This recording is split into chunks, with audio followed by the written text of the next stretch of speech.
what's up, all you burner stoners and potheads, and especially all you gardeners out there? This is Mr. Weedman and Big Earl with the Grow Hour. Big Earl, my brother, how the hell are you? What's going on? I'm good, man. How are you? I'm doing awesome. You want to know why? What? Because we're about to record with Lauren Houston of J.R. Peters and the mother company of Jax. Lauren, say hello to the world out there. Hello, world. I love it. I love it. Well, Big Earl and I are super stoked. I'm happy to have somebody that's going to teach us about nutrients and more for our fellow growers out there in the world. But before we get started, Earl and I are going to smoke. I'm smoking OG Kush, which is grown by my homie over here, Big Earl. And Earl, what are you smoking on? Chem cheese haze. I had to go back into the repertoire to grab it. Oh, look at that. Oldie but a goodie, an oldie but a goodie. And Lauren's not going to smoke on the show with us this round, but that's okay. Lauren, while we're smoking, tell us a little bit about yourself. Yeah, so I'm Lauren Houston. I am the product and solutions specialist at Jax Fertilizers right now. So I deal a lot with cannabis growers every single day, helping them diagnose their nutritional issues and get them hooked up with some fertilizer. Love it. Love it. So give us a little bit about your background and your history. How'd you get here? Yeah, so before I worked at Jax, I did my master's degree in horticulture at the University of Arkansas. And when I was there, my thesis research really focused on nutrient management in recirculating hydroponic systems. More specifically, my specific thesis was on developing species specific replenishment solutions. So, what we would do is we would really dive into, can you tailor the nutrient solution that you're putting back into your hydroponic system to the species that you're growing so that it's a little bit more specific and meeting those particular nutrient needs of those plants, so that you're not wasting any fertilizer and you're really targeting what those plants are wanting to make it as efficient as possible. Love it. And I'm reading here. I'm reading here from Earl that you got two horticulture degrees, a thesis, research paper. You could tell us what that's on. Recirculating hydroponic systems. That's huge. How long did it take you to get there? So 4 years in bachelor's. I did my bachelor's at Mississippi State University. That's in horticulture, and then another 2.5 years getting my master's at the University of Arkansas. And that, like I said, is where I did all the research on recirculating hydroponic systems, nutrient management, everything like that. That's great. That's great. Right. I know Earl has mentioned Jax a lot on the show. So outside of Jax Nutrients, we'll be talking a little bit more in depth soon. But what else is J.R. Peters? Yeah, so J.R. Peters has a lot to offer, really. So obviously, we have our Jax Nutrients fertilizer line. That's big, especially with cannabis, CEA crops, things like that. But we also have two other fertilizer product lines. We have Jax Professional, which is geared more towards ornamental horticulture, nursery production. Anything that you're going to find in a garden center, somebody has to grow that. And if they're doing it right, they're growing it with Jax. And then we also have our Jax Classic product line, which is our retail line for home gardeners. So pretty much, you have a garden at home, you're growing flowers, vegetables, anything like that. We have a product that's going to work for that. Really, what we're most proud of is the Jax Lab. So we do a lot of laboratory testing on site, in house. We do water, media, and tissue testing. So if you need help diagnosing any sort of nutritional issue, we have the resources to be able to test that for you and tell you what's going on based on your results. We're not just a bag of fertilizer, we're also going to provide you the tools that you need to diagnose the issues and then the fertilizer to correct those issues. Amazing. There's probably a lot of people out there that need that. You guys do soil analysis then? Like if somebody has like a garden bed outside that they're sending off for, you guys would do that and then make your suggestions based off that? Yeah, so there is a little bit of difference between soil and media testing. But in general, what we're testing for is going to be the nutrients that are readily plant available. Whenever you send off a soil sample to like your local extension, they're going to be testing the nutrients that could be available over time. So they're testing organic matter as well, whereas we're testing what's immediately available right now. But I mean, we still could test soil, just test it like a media. So whether you have soil, soilless media, substrates, anything, we can test any of that and tell you what the plant is going to be able to use and take up from that right now. Nice, that's cool. I did not know that. That's, Now you know, Earl, and the world knows. So hook yeah. up with Lauren on that when you need some help. That's awesome. Earl, man, I've been waiting for these questions all week, baby. Let's go. I want to learn, learn, learn. Let's do it. Yeah, Jax. We talk about Jax a lot. I've used Jax for a long time. I worked in a grow shop garden center for a long time and suggested Jax to a ton of people. And so maybe I thought maybe we could go over a couple of the things I used and maybe a few things that I didn't use. Starting with the 321. Mhm. Are there other cannabis specific lines or is the 321 like the base Jax cannabis line? Yeah, so the 3-2-1 is gonna be our base, what we're gonna recommend if we don't know anything about your water quality, but we do have a couple one-bag blends. So, with the 3-2-1, there's a part A, a part B, and then we also incorporate Epsom salts. But we do have 2 one-bag blends, that you can choose from depending on your water quality. So if you have a really hard water source with a lot of calcium, we would recommend our 15-5-20, which is our tap water formula. If you have a really pure water source, with less than about 40 parts per million calcium, so if you're using RO water, DI water, rainwater, we have a 12-4-16 RO blend. And that's what we're gonna recommend for those pure water sources. So that's what you would use in place of the A and the B together. Oh, Now, I will say those one bag blends are really designed for people that are trying to cut down on the total number of formulas they're using, trying to make it as simple as possible.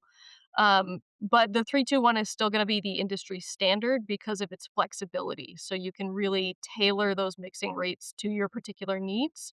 But if you are trying to keep it as simple as possible, you don't want to be buying and mixing a whole bunch of different fertilizers. We do have those one bag blends to choose from. yeah, that's cool. Yeah, the 3-2-1, I mean, there's a lot of things I like about it, but being able to calcium nitrate, being able to take some calcium or really more nitrogen out, at certain times, which you guys, I know made a calcium-free one that we can talk about in a little bit, or a Mhm. nitrogen-free one, right? Nitrogen-free. Yeah. Yeah, yeah. Mhm. With the A and the B, one thing that I noticed was that I was always told the CalMag, which I thought was because of calcium, but maybe it's because of the magnesium, was supposed to go in first, and with Jax, the B is the cal nitrate. Is there Mhm. something there that, like, does it matter at all? Or, like, was I not, under the right assumption there with possible fallout earlier or anything like that? Yeah. So, in general, one of the questions that I get most every day is, do I need to be adding CalMag? When do I add the CalMag? When do I mix it in? And in general, if you're using the 3-2-1, you do not need extra CalMag, because all of the calcium is being supplied by your Part B, and all of the magnesium is being supplied by the Part A and the Epsom salts. So if you're using 3-2-1, there is a correct mixing order. It's technically mixing Part A first, then Epsom salts, then Part B. Okay. However, I will add the caveat that because our formulas are completely water soluble, as long as you're waiting for one part to completely dissolve before you add the next part, if you mess it up a little bit and do part B first or, Epsom salts at the end or whatever it is, as long as you're waiting long enough in between, it doesn't matter what order you mix them in because you're not going to have any fallout. Can heat mess with those at all? One of the things that I do, is to get it very soluble in like a 2,000 milliliter jug. I use hot water and I get it soluble, then I pour it into my Mhm. reservoirs.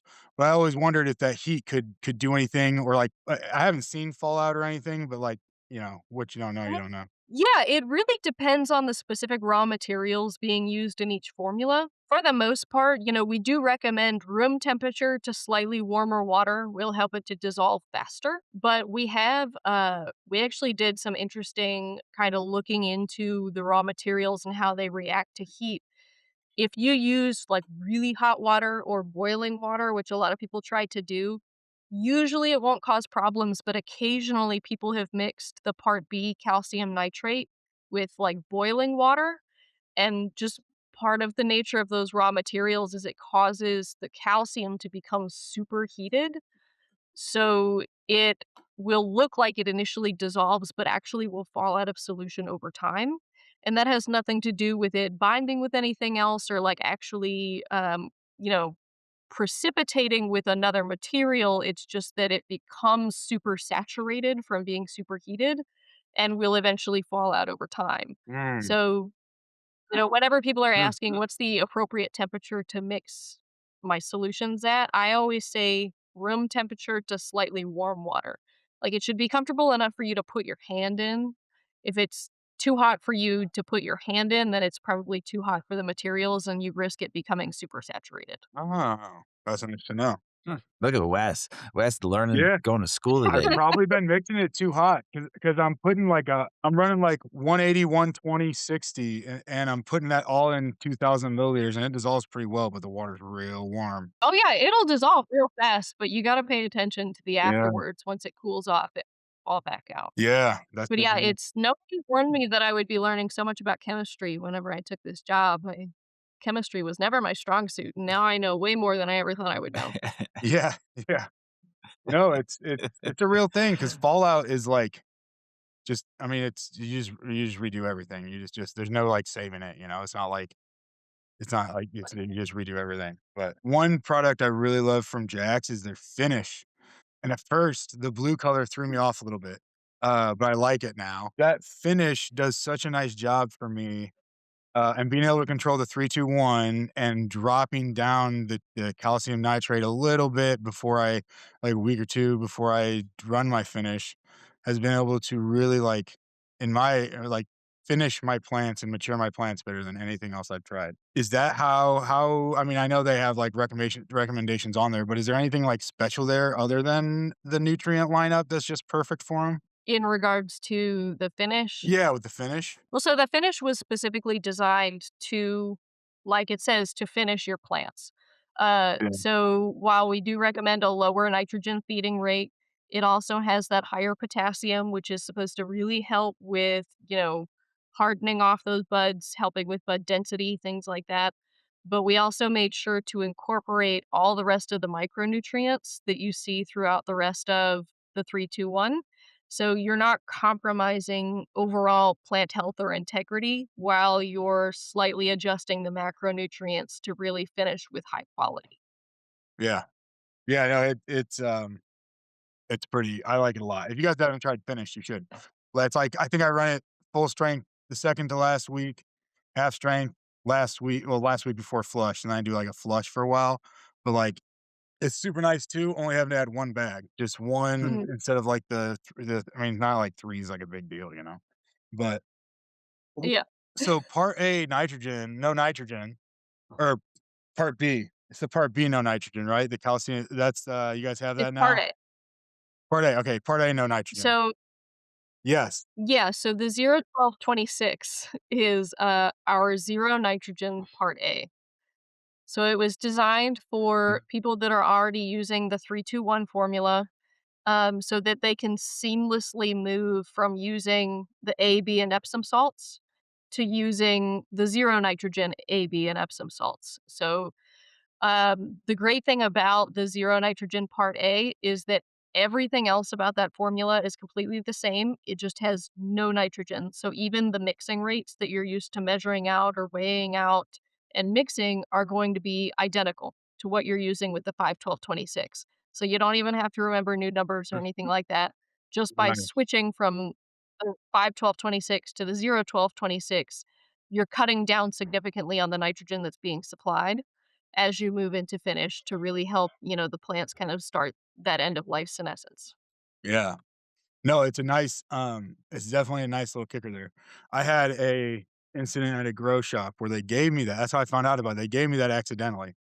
And so I was noticing a little bit of nitrogen deficiency because I was just like running it like I normally would. And it was like early flower or something. I was like, man, what is going on here? And I go back to the bag. I was like, Oh, no. oh, but it's so nice because, well, especially before that finish came out for me, it's like just taking that you guys are very aware of, like, what the plant needs and wants, and it, like, is taking that nitrogen out Like, really helps towards the end. That was a great, you should go work for them, Dude, I Earl. like them. I yeah. appreciate them, and not only all of that, because like, I was using Jacket before, like, Earl, all the finish and all that, but it was the price at the beginning. It's like, it's just the Finish. finish Looks like Kool-Aid. by Looks Big Kool-Aid Hey, Earl. for your Vanilla plants. White. Yeah. The finisher, baby. Yeah, The it's finisher, good. baby. Have you used that yet, Weedman? I should bring you No, some. I should bring you some. It's a fun nutrient. I'm looking forward. Like I said, Earl, like I Finish. said. You should be on the Yeah, fucking magazine, The the Finisher. finisher. It it's true. It answered all my dreams to the end there, 'cause in the back in the day, I'd cut out B and add a CalMag, which still has nitrogen usually, but that was the only way, like, to get nitrogen, like, to drop my nitrogen numbers a little bit and keep my calcium in there. So the finish and then the no calcium or no nitrogen were both, like, made a lot of sense, and, like, worked. So if you were a wrestler, Earl, your name is gonna be Jack. Yeah. Jack's Nutrients is gonna be on your shorts, Jack's right? finisher. And your finishing move is gonna be Jack the Yeah. Finisher, baby. That's it right Finisher. there. That's your wrestling, and it's gonna be on your shorts and say have Jack's logo on there. Dropping a Dude, look, helmet. And you're gonna come out with a sprayer and spray the crowd with Yeah. nutrients and make them smile. That's instead of spraying water on them in the air, you're gonna The spray. salty goodness. I actually got a bunch of nutrients in my mouth the other day, and I think it was the first time I had a big gulp, and it was like it was like a reservoir, and I was trying to siphon it because the pump wasn't working, and so I was like, and it got all in my mouth. It was so salty and disgusting. that's actually how growers back in the day would test the strength of their nutrient solutions, is they would take a sip of it and determine if it was salty enough or not. Mm. Mm, I don't recommend it, Wow. but Oh, yeah, interesting, way huh? back before people were meters, that's how they would judge. yeah. They, Oh, that's so good. can we talk so the calcium foliar, I Mhm. was working with a garden, and we were looking for calcium, options, and we came across the foliar, and they ended up going a different way, but when I researched it and talked with you guys, it seemed really interesting to me. It's like almost an immediate calcium deficiency. Is that am I like, it's like a CalMag supplement on steroids almost, like, it's immediately there? Yeah, so if you're experiencing a calcium deficiency, like a true calcium deficiency, the fastest way to correct it is going to be through a calcium foliar application, because that's going to put the calcium exactly where the plant needs it. Plants can actually take up nutrients through their leaf tissues. It's not as efficient as through the roots, but because in the leaves is where you're going to see that calcium deficiency, plants really struggle to move calcium through their tissues. It's an immobile element, so it moves with the water. And if your plant isn't in an environment where it's able to pull water all the way through the tissues, it's not able to transpire really well. It's not going to be pulling that calcium all the way through the leaf tissue to where it needs to be, which is why a calcium foliar application to put it exactly where the deficiency is happening is going to be the most efficient way to treat that deficiency. Um, Yeah, if you do that in conjunction with increasing calcium in your regular nutrient solution feed, that's going to be the best way to treat calcium deficiencies. yeah. No, it's beautiful, especially for like, when you're in a soil, it's something you can, like, water 5 times a day if you need to. Adding calcium sometimes is Right. super hard. But if you're in soil where you're like, "I Mhm. water this once every 5 days," like, overcoming some of those Yeah. deficiencies are har is can be hard. Um, so Yeah. I thought that funny. What are we mi or did we not bring a product that Jax makes for cannabis up? Is there anything we're missing? I mean, aside from the boosters, I mean, we already went over 7, 15, 30 finish, but we do have 10, 30, 20 bloom that we recommend during the first couple weeks of bud set. Just that higher phosphorus is really going to help with that bud site development. But other than that, those are really all of our formulas that are targeted specifically towards cannabis. Yeah. That's something I need to try. I've never tried the bloom, but I should. Well, I highly recommend. Yeah. Earl, y I don't know why I wouldn't. Earl, come on, I can't man. remember. I don't know that is Bloom newer? No, it's really not that much newer than the A and the B on the 3-2-1. It's A and B, bloom, and finish all came out at relatively similar times. Eh, Sweet. So with your background in horticulture and specialty in recirculating hydroponic systems, ooh, that was a mouthful eh. right there. In your opinion, what are some of the biggest differences one will see in Jax compared to other nutrients? So, one of the biggest differences is just in the quality of our raw materials. We really highly qualify all the raw materials that we use to ensure complete solubility. So you're never going to have any issues with, just general nutrient fallout, clogging of irrigation lines, anything like that. And then, I mean, too, like I mentioned earlier, with Jax, you're just going to get a level of support that you're not going to get from other companies. We have our on site lab. Our technical service team, which includes myself, is going to help you in diagnosing any problems that you have. We can test your nutrient solutions. We can test your tissue to help diagnose issues. It's you're just gonna get a lot more from us than a bag of fertilizer. Yeah. No, Yeah, I like it. that's awesome, and it's cheap. You're not paying for 95% water. Exactly. Oh, I Yeah. like it. Water soluble fertilizers are significantly more efficient than water-based fertilizers. It is hardy in those too, because sorry, Weed Man. I've been adding that Epsom salt last and hot as hell and had no fallout or problems with it at all. So I've been even doing it wrong, and, she's been just trucking along real nice. I love it. Good.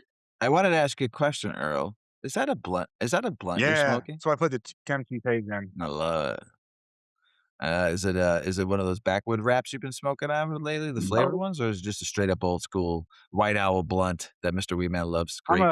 a very, I stick to my flavor I got 2 blunt flavors, but the tobacco store didn't have the honey Dutches, so I had to go with the berries. It's Uh, alright though, it's gotcha, alright. gotcha. So, how do you like Jack's working with organics? But we call that now when we make salts with organics, we call it salt organics, right, Earl? Organics is what I always but somebody other a lot of other people use that term. A lot of people also claim that you can't mix salts and organics, and that hasn't been my experience. My experience has been, and there's been a lot of research that they can mix. Maybe if you have like a super big salt buildup or something, it'll kill organics or teas or whatever. But just like the normal, like the buildups we should be working with, we shouldn't be running into a problem with organics. But I thought maybe Lauren might know a little bit more about some of that, or Jax might have had some research or something on it. Yeah, no, absolutely. We definitely have looked into it, and at our recommended feeding rates, you absolutely can pair Jax with, any organic products or like microbes, anything like that that you want to use. At our recommended feeding rates, it's not going to be a high enough salt level that's going to damage anything like that.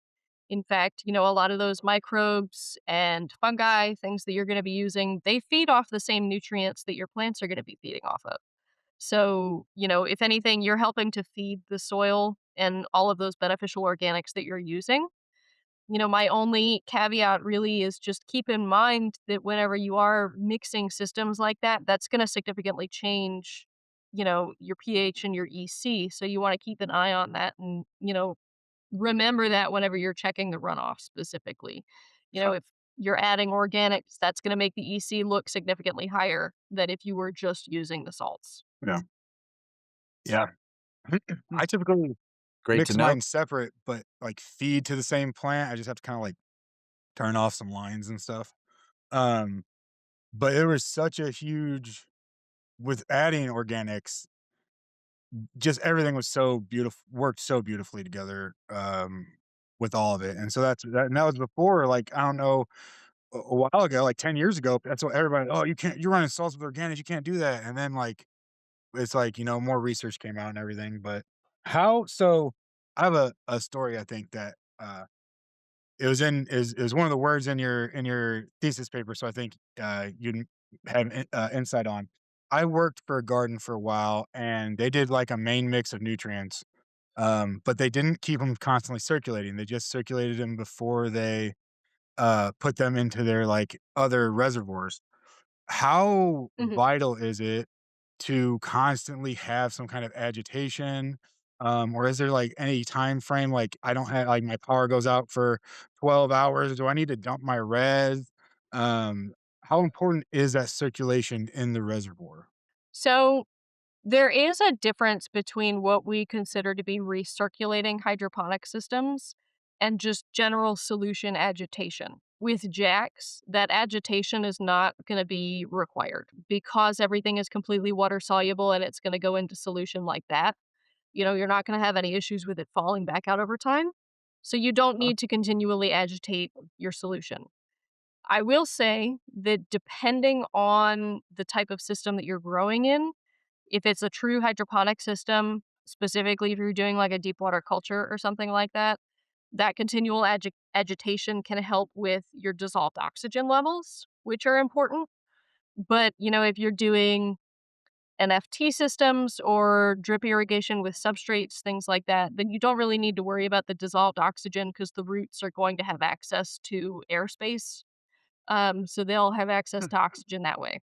okay. Um, in terms of like my thesis and my research, those recirculating hydroponic systems are in reference to closed hydroponic systems like a deep water culture where the water continually goes back to one reservoir and recirculates and gets topped off over time rather than being like a drip irrigation system where once the solution has been used once it flushes out. Okay. That's yeah, Nice. that's interesting. That's cool. So my if I have a 5-gallon bucket for houseplants and it's sitting there for a week and it's all Jacks, then it's as long as my pH. It's going to be fine. Yeah, cool. That's kind Totally of fine. worried me because like my plants are all looking good, but it's always like just house plants. I'm not gonna pour this out and go mix new, so I just run with it. Yeah. No, I wouldn't worry about that. I love when Big Earl gets excited. Yeah. When it comes to like a recirculating system like you were just describing or recirculating nutrients in general, what is one of the biggest misconceptions you hear? Or maybe I even already talked about it. I don't know.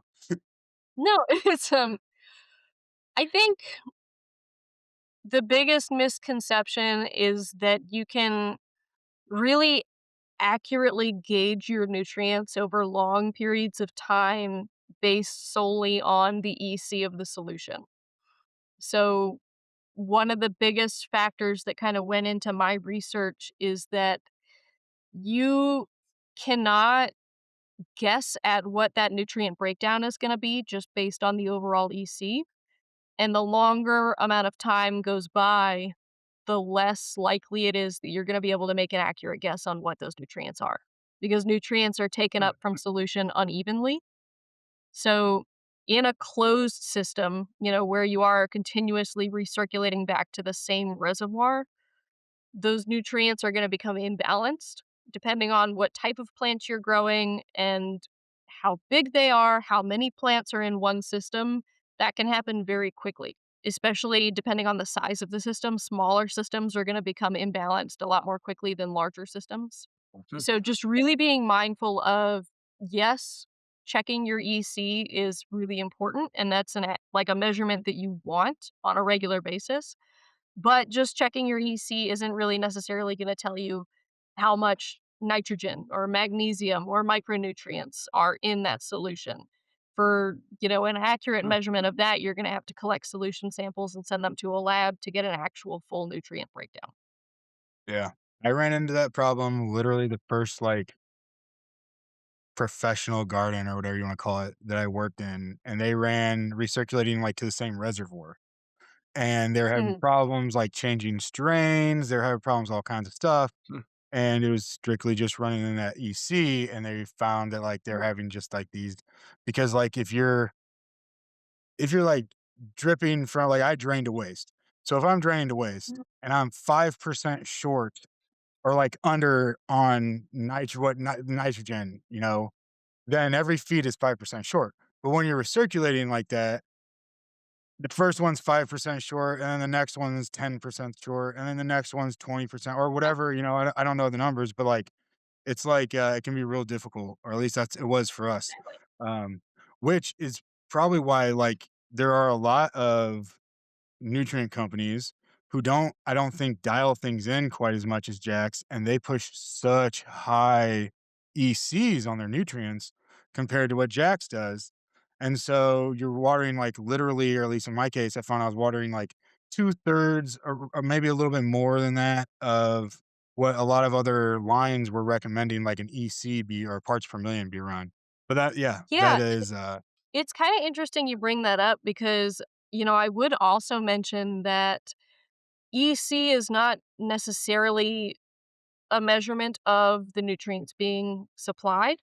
So when other companies recommend higher ECs, it could be to match the nitrogen rates that they recommend and due to lower quality nutrients or lower quality raw materials. So if you have lower quality raw materials, you're probably going to have a higher EC required to hit the same nitrogen rates than if you have really Mm. high quality materials and you're hitting that same nitrogen level because the overall so salts is a measure of the total ionic charge of a solution, so it's a measure of all of the macro and micronutrients being supplied, but it could also be just general kind of contaminants that are in that solution.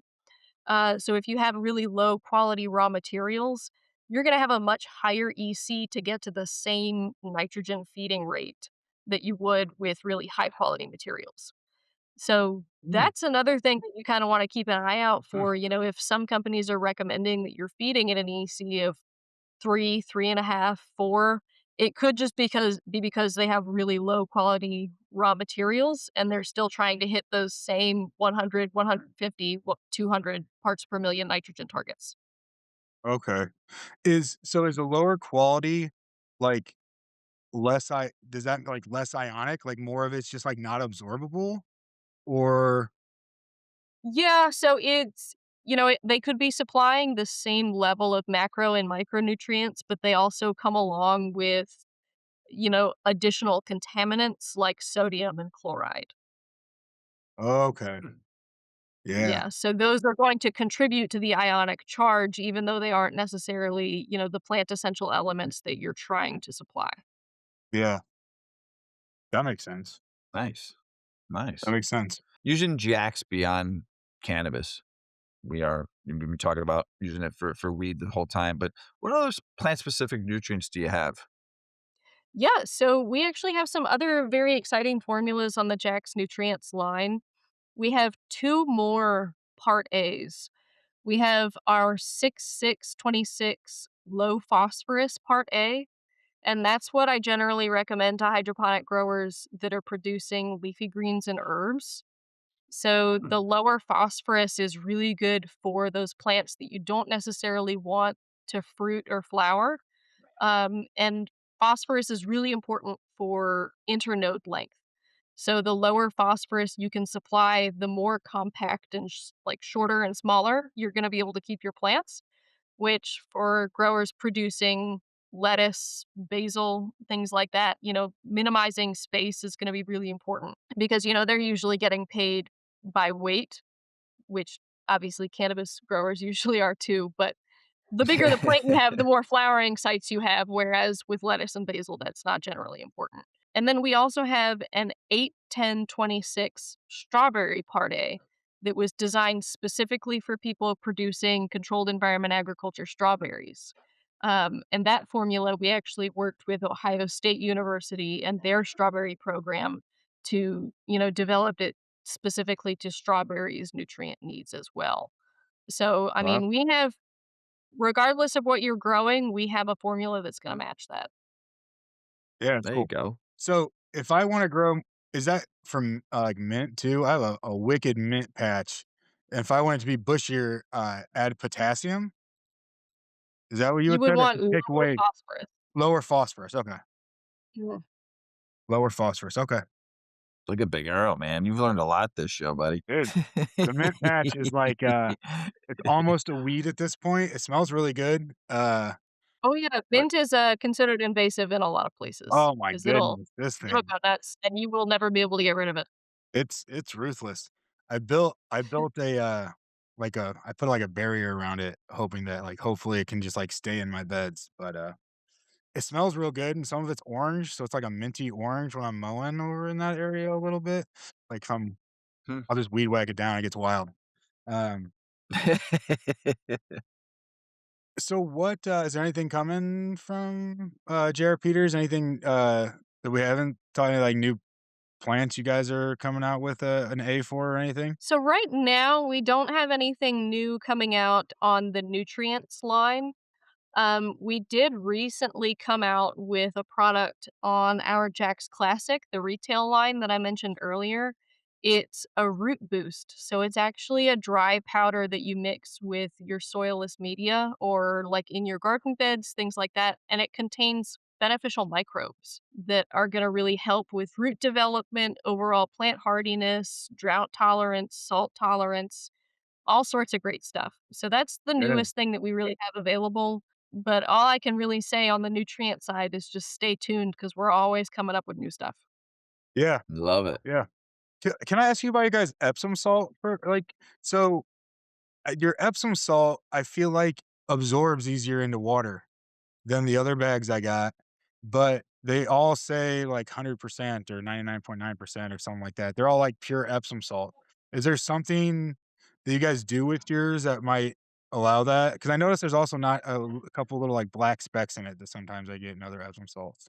We don't do anything specific to our Epsom salts, but like I said, whenever we're qualifying our raw materials, we only accept the raw materials that meet our really high standards.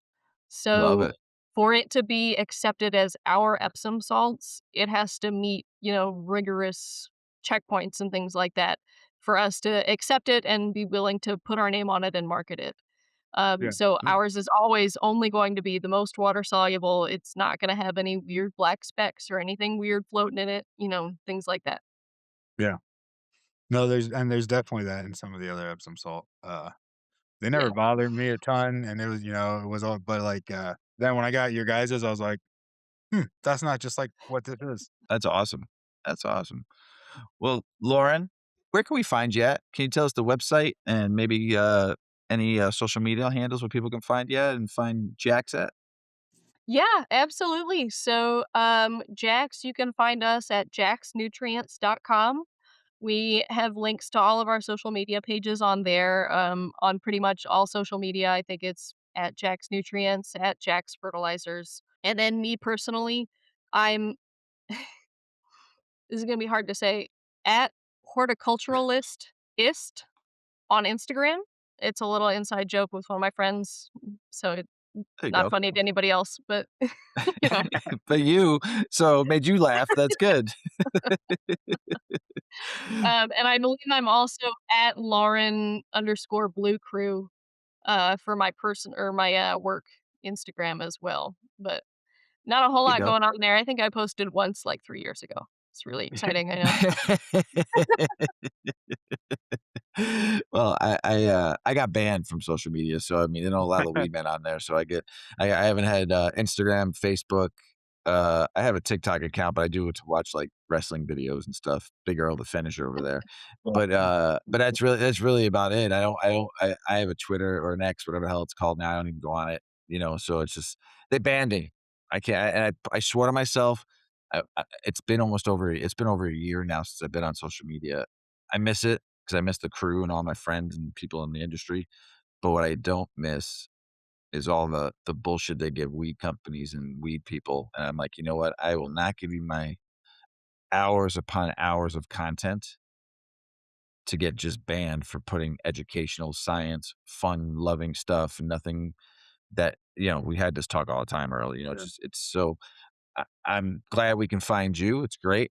And I'm happy to get some more people your way. I think this is a great show, and I really appreciate you coming on and sharing your knowledge with us, and taking the time out to our fellow growers and burners, stoners, and pilots out there. So we appreciate your time. Yeah, absolutely. Thank you so much for having me. This has been great. Thanks, Lauren. Alright, Hey, thanks. Big Earl, Yeah, Big Earl, yeah. this is your final thought of the show. Tell us about it Oh, since yeah, we don't do the CalMag joke anymore. So this is Big yeah. Earl's final moment. No, we did, what do we change it to? I can't remember what we changed it to.